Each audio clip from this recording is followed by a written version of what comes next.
मुनीर नियाज़ी की एक गज़ल है, हमेशा देर कर देता हूँ मैं हर काम करने में। ज़रूरी बात कहनी हो, कोई वादा निभाना हो, उसे आवाज़ देनी हो, उसे वापस बुलाना हो, हमेशा देर कर देता हूँ मैं।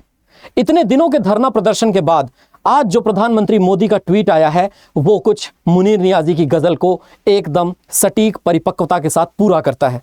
दोस्तों, आज बात यह है कि हम मंत्री प्रधान के इस्तीफे की बात कर रहे हैं, परंतु अब प्रधानमंत्री के इस्तीफे तक बात पहुंच चुकी है। अमित शाह जी रिजाइन नहीं कर रहे हैं क्योंकि मणिपुर में हिंसा लगातार चल रही है। लोग रिजाइन मांग रहे हैं परंतु नहीं, अपने पद पर बने रहना है। धर्मेंद्र प्रधान जी रिजाइन नहीं कर रहे हैं क्योंकि इन्हें अपने पद पर बने रहना है। शिक्षा मंत्री हैं, भले ही नीट के चाहे जितने पेपर लीक हो जाएं। और रही बात, आप किसी भी मंत्री को उठा करके देख लीजिए, there is a set pattern कि हम अपनी अयोग्यता को आपके ऊपर लाएंगे ही नहीं। आप चाहे जितना हमें अयोग्य साबित करने की कोशिश करें, हम इनकॉम्पिटेंसी को सुपीरियरिटी देंगे कॉम्पिटेंसी की अपेक्षा। दोस्तों, आज जो भारत हमारा है उसमें बुरे हाल हैं। वैज्ञानिक दृष्टिकोण की बात करना या इस तरह से अपनी बात रखना जिसमें तर्क हो, बिल्कुल भी तर्कसंगत नहीं रह गया है। और मैं आपको ये सामान्य बातें नहीं बता रहा, मैं आपको अगर ये समझाना चाहूं कि कहां से ये मामला उठा है तो ये मामला दोस्तों केवल और केवल नीट पेपर लीक के प्रोटेस्ट से रिलेटेड नहीं है या फिर सोनम वांगचुक जी की हड़ताल से भी रिलेटेड नहीं है। ये मामला है लाखों बच्चों के आउटरीच का। यह मामला है उन लोगों का जो लोग न्यायप्रिय हैं, जो लोग तर्कसंगत हैं, जिन लोगों के पास ज्ञान है वो अज्ञानियों से सवाल पूछ रहे हैं। उनको यह लगता है कि कम से कम सरकार रिस्पॉन्सिबिलिटी के साथ सामने आकर के कुछ तो बोले, वरना जबरदस्ती इसी तरीके से पेपर लीक होते रहेंगे, एजुकेशन मिनिस्टर अपने पद पर बैठे रहेंगे, जबरदस्ती मणिपुर में हिंसा होती रहेगी, गृह मंत्री अपने पद पर बैठे रहेंगे, एथेनॉल मिलाने के बाद लगातार जो minister of road transport and highways हैं वो भी अपने पद पर बैठे रहेंगे, तो बस देश का कल्याण हो चुका। अब अगर प्रजातंत्र है तो प्रजातंत्र में आवाज तो उठाना चाहिए। और याद रखिए, a patriot must be ready to defend his country against its government. मतलब एक देशभक्त को अपनी सरकार के खिलाफ भले ही क्यों न जाना पड़े, लेकिन देश के लिए जाना तो पड़ेगा।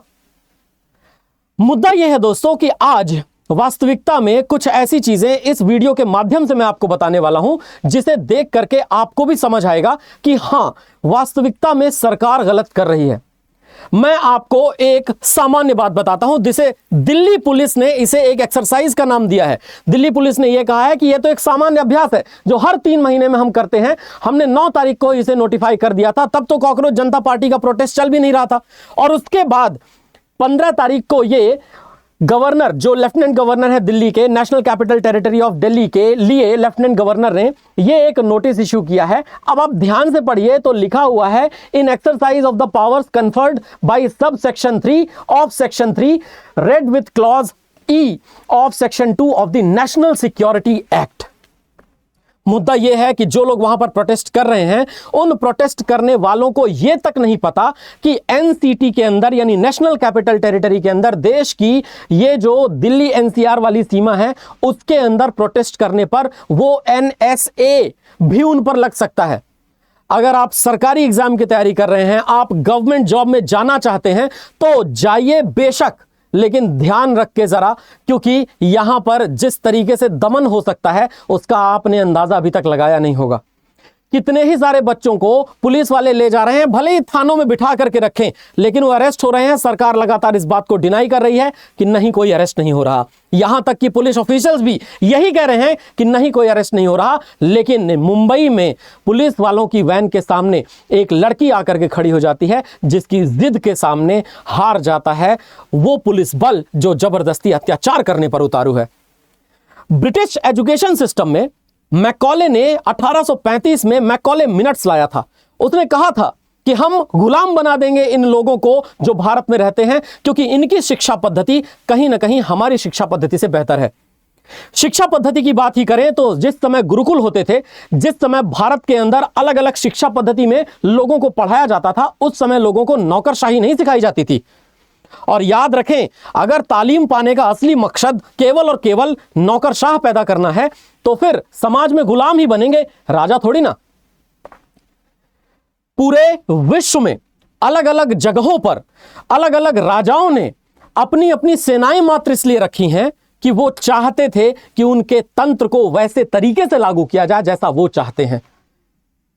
आज जनता जागी है, जनता उस एजुकेशन सिस्टम के खिलाफ जागी है जो अभी तक ब्रिटिश एजुकेशन सिस्टम भारत में फॉलो किया जा रहा है, जहां पर हमें यह सिखाया जाता है कि हमें नौकरी मिल जाए, बस एक बार सरकारी नौकरी मिल गई, 20, 25 या 30 साल की उम्र तक सरकारी नौकर बन गए, 60 साल की उम्र तक आपको कुछ और नहीं करना, आपको कोई नौकरी से निकाल नहीं सकता। केवल और केवल यह सिखाना उद्देश्य रह गया है। वहीं अगर नीट जैसा एग्जाम होता है तो बार बार लीक होना, यह उस इंटेग्रिटी पर सवाल है, क्योंकि नीट एग्जाम देने का मतलब समझ रहे हैं आप? नीट एग्जाम को अच्छे नंबर से क्वालिफाई करने का मतलब यह हो गया दोस्तों कि एक तरह से नौकरी पक्की। यानी जो भी व्यक्ति वहां पर डॉक्टर बनेगा, जो भी व्यक्ति वहां पर इस पद पर जाएगा, वो लोगों का इलाज करेगा।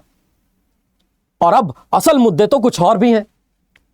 तो दोस्तों, ये जो प्रोटेस्ट चल रहा है, ये प्रोटेस्ट केवल सामान्य नहीं है, सिंपल सी बात तो है ही नहीं। राहत इंदौरी ने बिल्कुल सही बात कही थी। राहत इंदौरी ने कहा था कि ये जो आज साहिब मसनद हैं कल नहीं होंगे, किराएदार हैं, जाती मकान थोड़ी है। याद रखिए, ये सब किराएदार हैं, इनका जाती मकान नहीं बना हुआ। ये कोई यहां पर 20 साल इनएविटेबल नहीं हो चुके हैं कि ये यहां पर रहेंगे ही रहेंगे, परंतु इनके द्वारा किए जा रहे कृत्यों को इतिहास किस नजर से देखेगा, वो हमारे लिए सबसे बड़ा मुद्दा है। क्योंकि आज हम जवान हैं, कल हम बूढ़े होंगे, और जब हम बूढ़े होंगे उस समय इन बातों को किस दृष्टिकोण से देखा जाएगा। क्या हम एक ऐसे समाज का निर्माण कर रहे हैं जिस समाज में हमें खुद से ही लड़ना पड़ रहा है, खुद के तंत्र से लड़ना पड़ रहा है, सरकार से लड़ना पड़ रहा है कि हमें हमारा हक दो? तो आखिर हमने जिन्हें चुना है वो किस काम के लिए बैठे हैं जाकर पार्लियामेंट में? दोस्तों, एक व्यक्ति जो कॉकरोच कह देता है, एक व्यक्ति जो इतना बड़ा बखेड़ा खड़ा कर देता है, वो ना पार्लियामेंट में बैठा हुआ है और ना ही आपके दिल्ली पुलिस या किसी राज्य की पुलिस का है। वो व्यक्ति कहीं और बैठा हुआ है। ना ये कांग्रेस का व्यक्ति है, ना ये भारतीय जनता पार्टी का व्यक्ति है। ये तो वो व्यक्ति है जो व्यक्ति हमारे न्यायिक व्यवस्था के किसी तंत्र में है, पर वहां से कॉकरोच कह करके इतना बड़ा बवाल पूरे देश में क्रिएट कर देना, ये अपने आप में बड़ी बात नहीं है। क्यों हर बार हमारे देश के युवाओं के सेंटिमेंट्स के साथ खेला जाता है? ये सबसे बड़ा इशू है आज। दोस्तों, मैं आपको कुछ बातें और बताना चाहता हूं जो इसी से संबंधित है, जरा ध्यान से देखिएगा। 1997 हम बात कर रहे हैं धर्मेंद्र प्रधान साहब की। धर्मेंद्र प्रधान साहब उड़ीसा से आते हैं, उड़ीसा से लोकसभा के सांसद हैं। 1997 में उड़ीसा में जब कांग्रेस की सरकार हुआ करती थी, उस समय पर धर्मेंद्र प्रधान साहब ने वहां पर पेपर लीक होने के विरोध में प्रोटेस्ट किया था, लगातार प्रोटेस्ट किया था, इसमें कोई बड़ी बात नहीं है। और कांग्रेस की सरकार के खिलाफ ये धरने पर भी बैठे हुए थे। आज जब ये उस समय पर धरने पे बैठे थे, तो आज क्या मामला है? दोस्तों, ब्रिटिश 200 साल तक भारत में शासन किए हैं। उसके बाद ऐसा कहते हैं कि दानव से लड़ते लड़ते इंसान दानव हो जाता है। यही कुछ गुण हमारे देश में शासन करने वाली पहली पॉलिटिकल पार्टी के पास आए होंगे।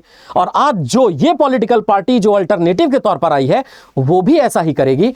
तो क्या दानव से लड़ने वाला दूसरा दानव और दूसरे दानव से लड़ने वाला तीसरा दानव पैदा हो चुका है भारत में, जहां पर न शिक्षाविदों की बात सुनी जाएगी, न वैज्ञानिक दृष्टिकोण की बात की जाएगी, जहां केवल धर्मांधता होगी, जहां पर केवल और केवल दो धर्मों के, जातियों के एवं विभिन्न वर्गों और समुदायों के लोगों की टेंशन्स, लगातार ये तनाव बने रहेंगे। आज पूछता है भारत, सवाल तो उठाए जाएंगे ना। नेशन विद नवदीप पर यह सवाल मैं लगातार उठाता रहूंगा, चाहे कोई भी हो, क्योंकि मैं हमेशा जानता हूं देशभक्ति, देश से प्यार करना है, सरकार से कतई नहीं। अच्छे कामों की तारीफ की जा सकती है, लेकिन लगातार जब बुरे कामों का ठीकरा आपने अपने सिर पर रख ही लिया हो, तो कोई तो आएगा जो उस ठीकरे को आप ही के सिर पर फोड़ेगा, और उस ठीकरे को फोड़ना पड़ेगा। दोस्तों, 1997 में जिस पेपर लीक के खिलाफ धर्मेंद्र प्रधान जी लड़े, आज 2025-2026 में वही पेपर लीक लगातार इन्हीं के टेन्योर में हो रहे हैं, शिक्षा मंत्री रहते हुए। क्या यह अपने आप में शर्म से डूब मरने वाली बात नहीं है? और आपको मैं एक और खास बात बताता हूं, पीएमओ यानी कि प्रधानमंत्री का जो ऑफिस है, वही ऑफिस लगभग हर विभाग में अपने तरफ से वो आईएएस जो सेक्रेटरी होते हैं या वो लोग जो इनके ब्यूरोक्रेट्स होते हैं, उनको नियुक्त करता है।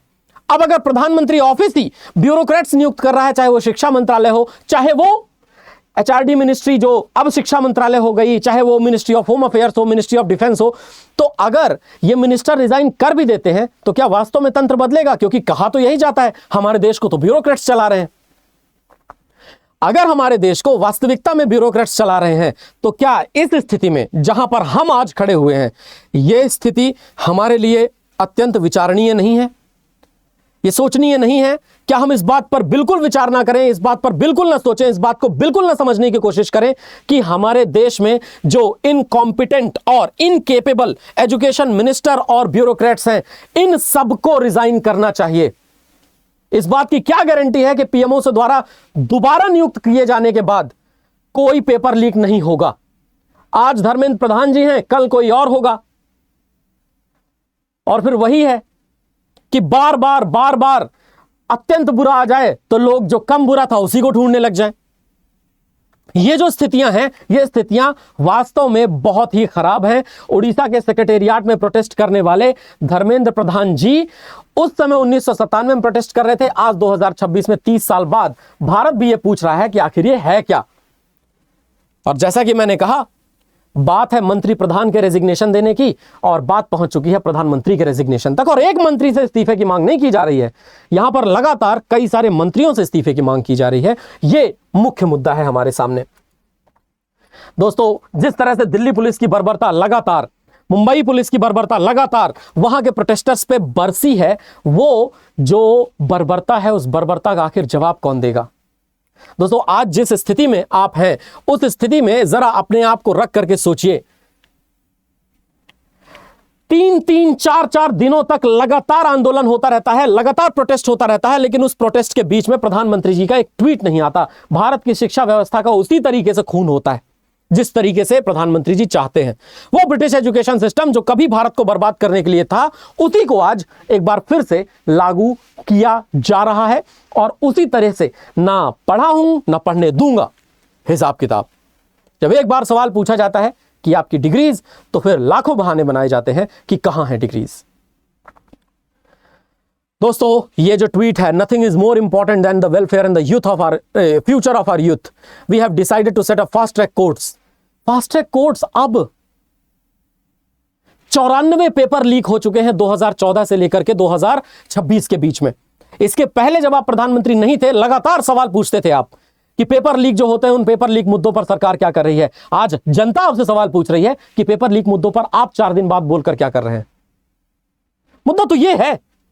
और ये जो इनका ट्वीट आया है, ये ट्वीट यही कि दोषियों को ना तो बख्शा जाएगा, ना उन्हें किसी भी हाल में किसी भी तरह की प्रोटेक्शन दी जाएगी, उन्हें तो बस सूली पर चढ़ा दिया जाएगा। देखते हैं हम वो भी। संबंधित विभाग आवश्यक कार्रवाई सुनिश्चित करे, तब भी धर्मेंद्र प्रधान के रेजिग्नेशन की कोई बात नहीं है। दोस्तों, ये लगातार जो चल रहा है, ये भारत के अंदर कुछ वैसी ही परिस्थिति नहीं है जो अराजक हो गई हो। पुराने समय के राजा, जो मैं आपको बता रहा था, वो आर्मी रखते थे कई बार अपने आप को जनता से सुरक्षित करने के लिए। आज मुझे लगता है कि पुलिस का इस्तेमाल यही हो रहा है। जब राहुल गांधी, जो कि ऑपोजिशन के लीडर हैं, वो प्रोटेस्ट में पहुंचे, तो प्रोटेस्ट में पहुंचने के बाद प्रधानमंत्री जी चले गए अपने घर। और प्रधानमंत्री जब घर गए तो उसके बाद, क्योंकि इनको तो पता है कि उनका घर कहां है, वहां जब आंदोलन हुआ तो वहां उन्हें अरेस्ट किया गया, दोनों टांगों से पकड़ करके उठा लिया गया। अरे यही ऑपोजिशन के लीडर के साथ हुआ होता, आपके ऑपोजिशन में रहते हुए, तो आप क्या करते? माहौल बना देते। कुछ वैसा ही नहीं है ये स्थितियां।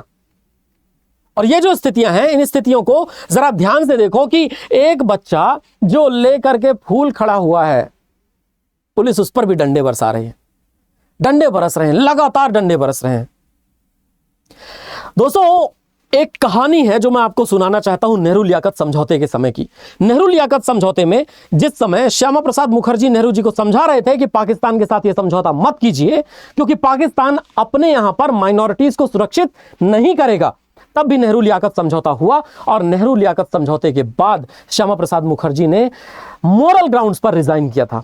ब्रिटेन के प्राइम मिनिस्टर नगर निकाय का चुनाव हार जाते हैं तो मोरल ग्राउंड पर रिजाइन कर देते हैं, इस्तीफा दे देते हैं अपने पद से। लेकिन यहां स्थितियां इतनी खराब हैं, बावजूद उसके ऑपोजिशन का लीडर रोड पर बैठा हुआ है, बावजूद उसके क्या हो रहा है। मैं कोई ऑपोजिशन का समर्थक नहीं हूं, मैं कोई पॉलिटिकल पार्टीज का भी समर्थक नहीं हूं, पर मुझे जो होता हुआ दिख रहा है कम से कम मैं अपनी आंखों से देख तो सकता हूं। स्थितियां क्या हैं? लड़की का नाम था रिया अहिर। झांसी की रानी लक्ष्मीबाई का नाम सुना होगा आपने, रजिया सुल्तान का नाम सुना होगा आपने, रानी नायिका देवी का, रानी रुद्रमा देवी का। ये स्ट्रॉन्गेस्ट कैरेक्टर्स देखे होंगे ना। कभी कभी लगता है कि ये जो थी इनकी वंशज अभी भी मौजूद हैं। ये इतिहास में ऐसा कभी नहीं हुआ कि कोई लड़की जाकर के पुलिस के जीप के सामने दोनों हाथ करके खड़ी हो जाए और रोक ले पुलिस की जीप को आगे बढ़ने ना दे 1 इंच। ये अपने आप में बड़ी बात है दोस्तों। और असल मुद्दा यह है कि ये बवाल शुरू कहां से हुआ? ये बवाल वहां से शुरू हुआ जो ना पार्लियामेंट में बैठा है, ना ऑपोजिशन में और ना ही रूलिंग पार्टी में। एक शब्द निकाला मुंह से, कॉकरोच, कि कॉकरोच जैसे चले आते हैं बेरोजगार लोग, और बेरोजगारों ने देखिए क्या कराया। ढंग से एग्जामिनेशन करवा लेने में आपका क्या जाता है? और ये एग्जामिनेशन लीक होने वाली बात केवल सेंट्रल लेवल पर, नीट के लेवल पर नहीं है, ये एसएससी के लेवल पर भी है। ये एसएससी के डिफरेंट जो एग्जाम्स होते हैं, सीजीएल, सीएचएसएल, जीडी, एमटीएस, पिछले साल भी जंतर मंतर पे धरना हुआ अगेंस्ट दीज एग्जामिनेशन इरेगुलरिटीज। और उसके अलावा मध्य प्रदेश की बात करिए आप, मध्य प्रदेश में 2011-12 से चल रहा है व्यापम घोटाला। वहां पर पता चलता है कि जो मुख्यमंत्री, उस समय के तत्कालीन मुख्यमंत्री, आज के हमारे भारत के कृषि मंत्री बने बैठे हैं, उनकी भतीजी अचानक से डिप्टी एसपी सिलेक्ट हो जाती है, फिर भी कोई कुछ नहीं कहता।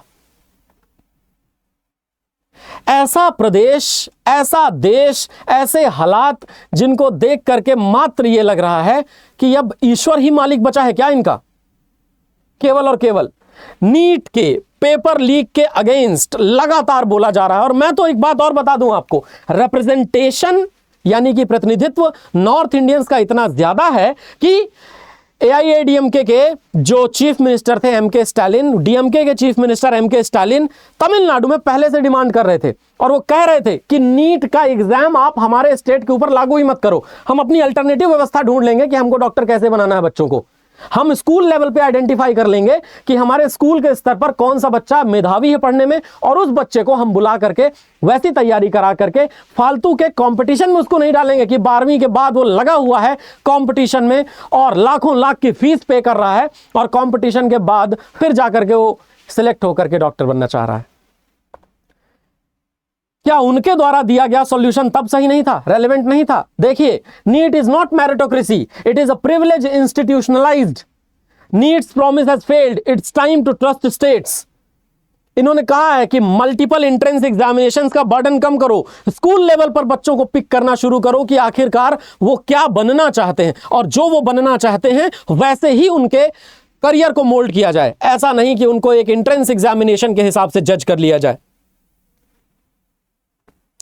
यूपीएससी के एग्जामिनेशन में अगर एक व्यक्ति 1 नंबर से पास हो गया है, मेरिट में आ गया है, और एक व्यक्ति आधा नंबर से फेल हो गया है जो मेरिट में नहीं आया है, आखिर इन दोनों के कैलिबर का अंतर आप कैसे आइडेंटिफाई करेंगे? मुद्दा तो यह है। और हजारों बार हम लोगों ने इतिहास में देखा है, जरूरी नहीं है कि एक बहुत पढ़ा लिखा व्यक्ति बहुत ज्यादा योग्य हो। उदाहरण के तौर पर मोहम्मद बिन तुगलक को देखिए, उसको किस चीज का ज्ञान नहीं था? उसको मैथमेटिक्स का ज्ञान नहीं था, उसको साइंस का ज्ञान नहीं था, उसको भाषाओं का ज्ञान नहीं था, उसको एस्ट्रोनॉमी का ज्ञान नहीं था, किस चीज का ज्ञान नहीं था, बावजूद उसके वो एक बहुत कमजोर प्रशासक था। दूसरी तरफ अकबर को देखिए, अकबर पूरी तरह अशिक्षित था, इलिटरेट था, लेकिन उसके पास अच्छी सलाह देने वाले लोग थे, और वो इतिहास में एक ऐसे राजा के रूप में स्थापित हुआ है जिसके समय पर मुगल काल सर्वाधिक, या यूं कहिए कि मुगल काल की नींव सर्वाधिक मजबूत हुई है, जिसने सबसे ज्यादा समावेशिता दिखाई है संपूर्ण दिल्ली सल्तनत से लेकर के मुगल शासकों के बीच में। ये तो केवल 2 एग्जाम्पल दे रहा हूं मैं आपको, ऐसा नहीं है कि ऐसे एग्जाम्पल से भारत का इतिहास भरा नहीं पड़ा हुआ। लगातार भारत के अंदर जो स्थितियां पैदा हो रही हैं दोस्तों, उन पर आपका क्या सोचना है? नेशन विद नवदीप पर आवाज उठती रहेगी, आप लोगों का सपोर्ट हमें चाहिए जरूर। जय हिंद, जय भारत।